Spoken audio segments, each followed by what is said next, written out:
सभी विद्यार्थियों को नमस्ते। विद्यार्थियों, जानवी स्टडी हब में आपका स्वागत है। देखो, आज हम पढ़ेंगे Rajasthan state open board class 12 painting चित्रकला विषय, जो आपके एग्ज़ाम के हिसाब से बहुत ही इम्पोर्टेंट है। और आज ही आपका एग्ज़ाम है। देखो, हमने सारे जो इम्पोर्टेंट चीज़ है ना, वो इस इन क्वेश्चन आंसर में बता रखी है। तो आप सभी से अनुरोध है, जिन जिन ने हमारा चैनल सब्सक्राइब नहीं किया, प्लीज़ सब्सक्राइब कीजिए और अच्छा लगे तो लाइक कीजिए और अपने दोस्तों के साथ भी शेयर कीजिएगा, क्योंकि आज ही आपका एग्ज़ाम है। तो देखो, कंपनी चित्रशला के चित्रशैली कंपनी चित्रशैली के जो मेन इंपॉर्टेंट क्वेश्चन है, देखो सुमेलित कीजिए। अब इनमें से आपके बड़े क्वेश्चन भी आ सकते हैं। देखो, शैली, तो इसका फर्स्ट है भूरा, सेकंड है रंग, रंग का सेट का भी जल रंग है। थर्ड का है माध्यम, माध्यम का कंपनी। फोर्थ का है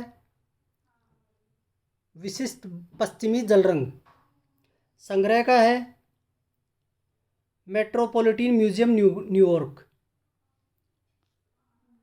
अब देखिए क्वेश्चन नंबर 2, बाजार का दृश्य। चित्र में चित्रकार का नाम है शिवदयाल शिवदयाल लाल। देखिए, अब इसमें आपको क्वेश्चन ऐसे पूछ सकते हैं कि बाजार के दृश्य में चित्रकार को बताइए, उसके बारे में लिखिए। तो ये शिवदयाल लाल इनका नाम है। तो आप ये शॉर्ट में आपको ये सारा समझना है और आपके अपने अनुभव से आपको बाकी और लिखना है। देखो क्वेश्चन नंबर 3, बाजार का दृश्य, औरतें बेच रही है। तो बाजार के दृश्य में औरतें क्या बेच रही है? सब्जियां और अनाज। अब देखो, तो बाजार के दृश्य में चित्रकार का नाम हो गया शिवदयाल लाल। तो इसके अंदर वो क्या बेच रही हैं? तो सब्जियां और अनाज बेच रही है। बाजार का दृश्य किस माध्यम का प्रयोग किया गया है? तो इसमें कागज़ और अपारदर्शी जल रंग। तो ये भी उसमें ऐड हो जाएगा अगर बड़ा क्वेश्चन आता है आपके। जैसे मान लो कि आपके ये एमसीक्यू नहीं आते हैं, पर इसको आप पढ़ के जाओगे तो आप इसको कंपेयर कर सकते हो। पालकी से आप क्या समझते हैं? तो इसका उत्तर है मियाना का अर्थ है पालकी। तो इसमें आपको ये पूछ सकते हैं कि मियाना क्या है, तो उसको आप बता सकते हो कि पालकी है, वो पालकी चित्र है। पालकी चित्र शैली का नाम लिखिए। तो इसका उत्तर है वाराणसी कंपनी शैली। वाराणसी कंपनी शैली पालकी चित्र शैली का नाम है। पालकी चित्र में पालकी कहारों ने किस तरह के वस्त्र पहने थे? तो ये देखो, वस्त्रों के बारे में भी आपसे पूछ सकते हैं कि भाई, एक क्वेश्चन में भी पूछ सकते हैं ये सारे। तो इसका ये है कि उन्होंने कुर्ता, धोती और पगड़ी पहनी है। पालकी चित्र किस काल में बना है? तो इसका काल का नाम है कि ये चित्र 1815 से 1820 के मध्य बना है। पालकी चित्र किस समूह से लिया गया है? तो ये चित्र भारतीय यातायात एवं व्यवसाय दर्शाने वाले 42 चित्रों के समूह से लिया गया है। देखो, इसमें आप अगर अपना खुद का दिमाग लगाएंगे ना, तो सारा क्वेश्चन इसी में सॉल्व हो जाएगा। इसमें देखो, किस तिथि पूछ सकता है, तो 1815 से 1820 के मध्य। यातायात और व्यवसाय को दर्शाने के हिसाब से उनका पहनावा कैसा था? तो कुर्ता, धोती और पगड़ी। तो वाराणसी कंपनी से लिया हो गया ये। पालकी का अर्थ क्या है? मियाना का अर्थ है पालकी। अब देखिए पाठ नंबर 11, समकालीन कला एवं कलाकार। देखिए दोस्तों, ये हमें आपको शॉर्ट में समझा रहे हैं, क्योंकि इतने पाठ हमारे से भी नहीं हो पा रहे अभी, क्योंकि आज आपका एग्ज़ाम है। तो एग्ज़ाम की वजह से हम इतने पाठों के क्वेश्चन आंसर हम खुद भी नहीं सोल्व कर पा रहे। देखो, राजा रवि वर्मा का जन्म कहाँ हुआ था? तो इसका उत्तर है कलिमनूर के, जो दक्षिण केरल राज्य का छोटा सा नगर है, वहाँ पे जन्म हुआ है इनका। राजा रवि वर्मा अपनी सफलता का श्रेय किसे देते थे? तो इसका उत्तर है वे अपनी सफलता का श्रेय विधिवत प्रशिक्षण तथा तंजावुर की पारंपरिक चित्रकला को और बाद में यूरोपियन कला को देते थे। तो आपसे ये क्वेश्चन भी आ सकता है कि राजा रवि वर्मा कौन थे या वो श्रेय किसको देते थे? तो वो अपनी विधिवत प्रशिक्षण, जो विधि के अनुसार जो अभ्यास होता है ना उसको, और तंजावुर की पारंपरिक चित्रकला, के बाद उन्होंने यूरोपियन कला को भी देते थे, उसके बाद में यूरोपियन कला। सुभद्रा हरण किस महाकाव्य पर आधारित है? तो इसका उत्तर आएगा महाभारत। सुभद्रा हरण में अर्जुन को किस वेश में दर्शाया गया? तो सुभद्रा हरण में अर्जुन को सन्यासी के वेश में दर्शाया गया है। देखो, अर्जुन एक योद्धा था, तो उसको योद्धा को तो योद्धा के वेश में दर्शाना चाहिए था, पर इसमें आप उसको सन्यासी के रूप में दर्शाया गया है। देखो, ये अब रविंद्रनाथ नहीं है, ये प्रिंटिंग मिस्टेक है। ये रविंद्रनाथ टैगोर के जन्म स्थान का नाम बताइए। ये रविंद्रनाथ टैगोर है, तो इनका नाम है, इनका जन्म स्थान है जोरांस्को, कोलकाता। सुभद्रा हरण चित्र का माध्यम है जल रंग, मतलब जल से जो रंग प्राप्त होता है, जल के अंदर रंग डालते हैं तो वो जल रंग। देखो, रिक्त स्थानों की पूर्ति कीजिए। जोमिनी राय का जन्म स्थान का नाम बंगाल का बांकुरा जिले में बेल्लातोर गांव में। जामिनी राय ने खालिस्तान पारंपरिक तकनीक का उपयोग किया, तो उन्होंने टेम्परा तकनीक का उपयोग किया था। जोमिनी राय की चित्रकारी का माध्यम है, वो भी जल रंग हो गया। अमृता शेरगिल का जन्म स्थान क्या है? हंगरी की राजधानी बुडापेस्ट। अमृता शेरगिल का बचपन कहाँ बीता? उनके बचपन के आरंभिक हंगरी के गांव में बीते हैं। देखो, उनका जन्म जहाँ हुआ है तो वो जाहिर सी बात है कि उनका बचपन भी वहीं हुआ होगा। अमृता शेरगिल के बनाए 3 प्रसिद्ध चित्रों के नाम बताइए। तो इनका उत्तर है hill women, women and watch and sleep. दुल्हन का श्रृंगार चित्र का माध्यम क्या है? कैनवास पर तलरंग। क्वेश्चन नंबर 11, नाद सौरम गणेश्वरम चित्र का चित्रण के माध्यम क्या है? तो इसका है कैनवास और एक्रेलिक रंग। नाद सौरम गणेशम में चित्रित वाद्य यंत्र का नाम लिखिए। तो इसका नाद आएगा, नाद है वो वाद्य यंत्र। नाद सौरम गणेशम में प्रयुक्त किए गए 5 रंगों के नाम लिखिए। लाल, कत्थई, सलेटी, पीला, हरा एवं काला। उन भारतीय एवं विदेशी कलाकारों के नाम लिखिए जिन्होंने हेब्बार को सर्वाधिक प्रभावित किया। तो इसका नाम है पेल गौगा एवं अमृता शेरगिल। हेब्बार का निधन किस आयु में हुआ? तो 85 वर्ष। हेब्बार ने किन किन रंगों को प्रयोग किया गया? तो पीला, कत्थई, नारंगी, नीला और सलेटी। अब ये पार्ट नंबर 12 में से है आपके भारतीय कला एवं फ्रेस्को की एवं टेम्परा। मरणासन राजकुमारी का चित्र कौन सी गुफा में है? तो इसका नंबर आएगा गुफा नंबर 16। मरणासन राजकुमारी का माध्यम क्या है? टेम्परा। टेम्परा पद्धति के है। अजंता के चित्र किन कथाओं पर आधारित है? अजंता के चित्र जातक कथाओं पर आधारित है। राजकुमार वेस्त्रा को उनके राज्य से क्यों निकाला गया? क्योंकि वह बहुत ही ज़्यादा दयालु थे। उन्होंने अपना सबसे कीमती हाथी धर्म के नाम पर दान दे दिया था। कि भाई उनके राज्य से क्यों निकाला गया? तो क्योंकि वो बहुत दयालु थे और उनका हाथी था ना, उन्होंने दान के नाम पर दे दिया, धर्म के नाम पर दान में दे दिया। राजकुमार और राजकुमारी का चित्र कौन सी गुफा में बना हुआ है? तो राजकुमार विश्वंतरा और राजकुमारी माद्री का चित्र 17वीं गुफा में बना हुआ है। राजकुमार और राजकुमारी चित्र किस तकनीक से बने हुए हैं? इसका आएगा राजकुमार विश्वंतरा और राजकुमारी माद्री का चित्र टेम्परा तकनीक से बना हुआ है। मार विजय का क्या तात्पर्य है? मार विजय का तात्पर्य है भगवान बुद्ध का अपनी इंद्रियों पर विजय प्राप्त करना। इंद्रियां आप जानते हो 5 इंद्रियां होती है अपने, तो उन्होंने अपनी 5 इंद्रियों पे विजय प्राप्त कर ली थी, उनको काबू में कर लिया। 8वां, मार विजय का चित्र किस गुफा में है? तो इसका उत्तर है मार विजय का चित्र अजंता की गुफा नंबर 1 में है। मार विजय के चित्र में भगवान बुद्ध किस मुद्रा में है? तो इसका उत्तर है मार विजय के चित्र में भगवान बुद्ध तपस्या करते हुए ध्यान मुद्रा में लीन बैठे हैं। क्वेश्चन नंबर 10, बेलों की लड़ाई का चित्र कहाँ स्थित है? तो इसका उत्तर है बेलों की लड़ाई का चित्र गुफा संख्या 1 के खंबे के बैकरेट पर बना हुआ है। बेलों की लड़ाई को देखकर क्या प्रभाव पड़ता है? तो इसका उत्तर है अजंता की छत, खंभों, दीवारों और मेहराबों पर चित्रण हुआ है। बेलों की लड़ाई एक महत्वपूर्ण चित्र क्यों है? बेलों की लड़ाई एक महत्वपूर्ण चित्र है क्योंकि यह अजंता के चित्रकारों को दर्शाता है।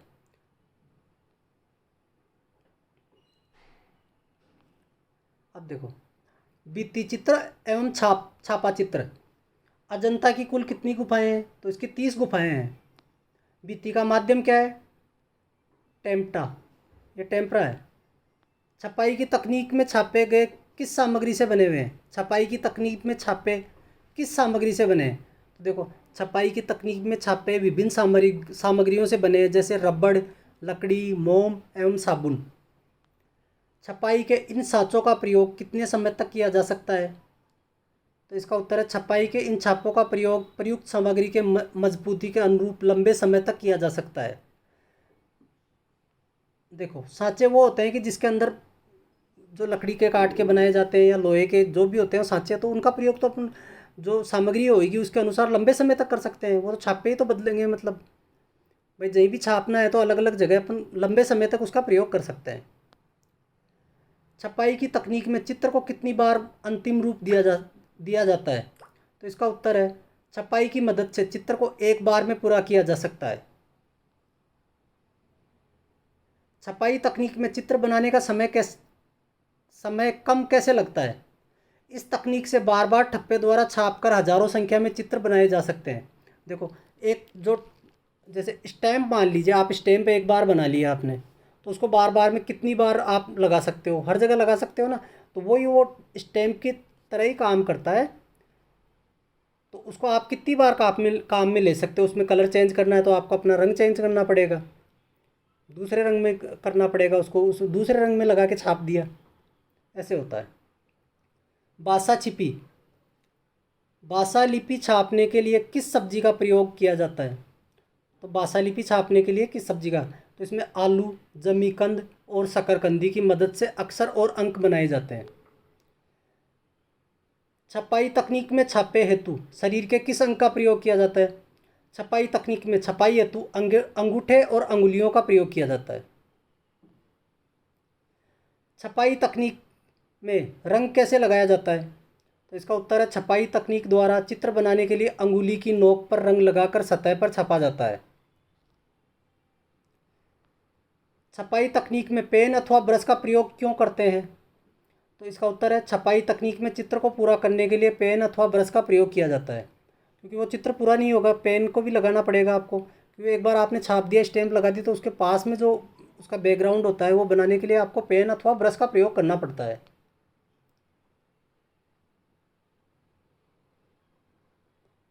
देखो, ये पार्ट नंबर 15 है, लोक एवं आदिवासी कला। वारली चित्र भारत के किस राज्य में बनाए गए? तो ये महाराष्ट्र के थाने जिले में है। राज्य आएगा महाराष्ट्र और जिला पूछे तो थाना जिला। वारली चित्र शैली में बनाए जाने वाले पालगढ़ देवी का चौक पालगढ़ देवी का चौक के कलाकार का नाम बताइए। तो इसका है जिव्वे सोमा मासे, जिव्वे सोमा मासे। प्रश्न नंबर 3, पिथौरा चित्र भारत के किस राज्य में और किन आदिवासियों द्वारा बनाए जाते हैं? तो इसका उत्तर है, मध्य प्रदेश में झाबुआ जिले के भील एवं भिलाला आदिवासियों तथा गुजरात के वडोदरा जिले में राठवा आदिवासियों में पिथौरा चित्र बनाने की परंपरा है। पिथौरा चित्र किस देवता को समर्पित है? तो यह चित्र पिथौरा देव को समर्पित होता है, इसलिए इन्हें पिथौरा चित्र कहा जाता है। देखो, पिथौरा चित्र का आए ना, तो इसको देवता का नाम तो आप इसी से निकाल लोगे कि भाई पिथौरा देव को ही समर्पित है। भील एवं राठवा आदिवासियों द्वारा बनाए जाने वाले पिथौरा चित्रों में क्या अंतर है? तो इसका देखो, रंग में क्या अंतर है? योजना की दृष्टि से भीलों द्वारा बनाए जाने वाले पिथौरा चित्र अधिक पुरातन, सादा एवं सीमित रंगों से बने होते हैं, कि भीलों के पास ज़्यादा वो ऑप्शन नहीं थे, तो उनके पास यही थे, आधुनिक, पुरातन, सादा और सीमित रंगों से बनाए थे। जबकि राठवों द्वारा यह चित्र अधिक विवरणात्मक, अलंकारिक और चटक रंगों से बनाए गए थे। तो राठवों के पास वो ऑप्शन ज़्यादा थे, उनके पास सुविधाएं ज़्यादा थी, तो वो अलग अलग तरीके से बनाते थे। पारंपरिक पिथौरा चित्र कौन बनाता है और उन्हें बनाने की कौन सी सामग्री प्रयोग में ली जाती है या की जाती है? परंपरागत पिथौरा चित्र बनाने वाले चित्रकार को लखींद्रा कहा जाता है। यह चित्र अपने आसपास सहज उपलब्ध प्राकृतिक रंगों से घर की अंदरूनी दीवारों पर बनाए जाते थे। मतलब अपने आसपास में जो इजीली अवेलेबल होते हैं, जो नेचुरल कलर होते हैं, प्राकृतिक रंग, उनको घर के अंदरूनी, घर के अंदर जो दीवार होती थी उन पे बनाए जाते हैं। कोहबर क्या है? उसमें बनाए जाने वाले अभिप्राय एवं चरित्र कौन से हैं? कोहबर घर का वह कमरा है जिसमें विवाह के उपरांत नव दंपति गौरी पूजन अनुष्ठान संपन्न करते हैं। कोहबर चित्रों में उर्वरता एवं मांगलिक प्रतीकों का अभिप्रायों के साथ इष्ट देवी देवताओं का निरूपण किया जाता है। मधुबनी शैली के चित्रों की विशेषताएं क्या है? मधुबनी चित्र अत्यधिक विस्तृत है। इसमें हिंदू महाकाव्यों के प्रसंगों को दर्शाया गया है। मुखाकृति में चेहरे, जीवंत प्राकृतिक रंग, सीमा पर ज्यामितीय अलंकरण इसमें से कुछ प्रमुख विशेषताएं हैं।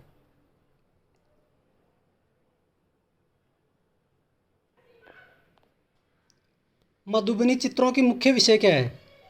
देखो, मधुबनी चित्रों के पौराणिक आख्यान, रामायण, कृष्ण लीला, उर्वरता एवं मंगल प्रतीकों तथा अभिप्रायों के साथ देवी देवताओं का निरूपण किया जाता है। प्रश्न नंबर 10, कालीघाट चित्रों के पारंपरिक खरीदार कौन थे? तो इसका उत्तर है, कालीघाट चित्रों के पारंपरिक खरीदार वे हजारों तीर्थयात्री थे जो दर्शनार्थ काली मंदिर जाते थे।